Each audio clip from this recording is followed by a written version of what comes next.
Polynesians settled Easter Island and built its famous Moai sculptures, by Lizzie Wade Oct. 12, 2017, 12:30 p.m. nearly 2,000 kilometers from its nearest neighbor in the Pacific Ocean. Rapa Nui, also known as Easter Island, seems an unlikely crossroads for the world's cultures.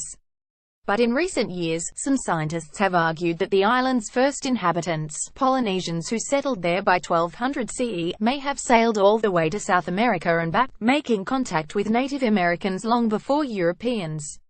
Now, DNA from people who lived on Rapa Nui before European contact suggests that may not be the case, throwing a wrench into one of the biggest remaining mysteries about human migration. The result shocked Lars Fehrenschmitz, a biological anthropologist at the University of California, Santa Cruz, who led the study.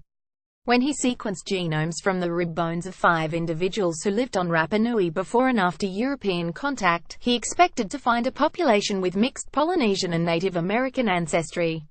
Polynesian voyages to and from South America, though thousands of kilometers, just seem to be plausible, he says, and archaeological evidence shows that the sweet potato, the domesticated 8,000 years ago in Peru, had spread to Polynesian islands as early as 1000 CE, but the DNA of the individuals, who lived between the 13th and 19th centuries, showed no signs of Native American ancestry, Fehrenschmitz and his colleagues write today in Current Biology. This contradicts a 2014 study, also published in Current Biology, that analyzed the genomes of 27 modern Rapa Nui who, like most people who live on the island today, have Polynesian, European, and Native American ancestry. About 8% of their DNA was inherited from Native American ancestors, appearing in their genomes in short bursts rather than long stretches. Because the contribution of each group's DNA becomes more fragmented over time, that's strong signal of a long ago meeting between different populations. Based on the length of the Native American DNA sequences, the researchers concluded that the Rapa Nui's Polynesian and Native American ancestors must have met at least 19 generations ago, between 1280 CE and 1495 CE, long before Europeans arrived on the island in 1722 CE. There are a few ways to explain the discrepancy, researchers say.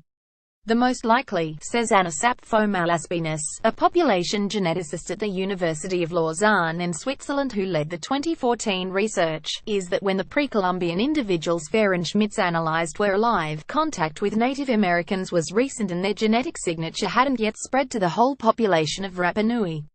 One would like to see more individuals, before you really say there was no contact, agrees Hannes Schroeder, an ancient DNA researcher at the University of Copenhagen who wasn't involved in either paper. But Fehrenschmitz proposes another possibility. Some of the colonial slave traders who targeted Rapa Nui were from Peru, where European and Native American genes had mixed since the 16th century. When they arrived on the island in the 18th and 19th centuries, they already carried short bursts of Native American DNA, and they could have passed those on to the still purely Polynesian Rapa Nui.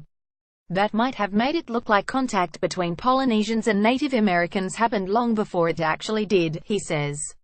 Malaspinus says her team tested a scenario like this, and at DIDNT fully explained their results. But she says it's possible her model couldn't precisely capture the myriad ways colonialism and the slave trade affected the Rapa Nui's genomes. On the often surprising gaps between scientific models and what actually happened in the past, she and Fehrenschmitz agree when it comes to human behavior and human history. There's so much more complexity to it, he says.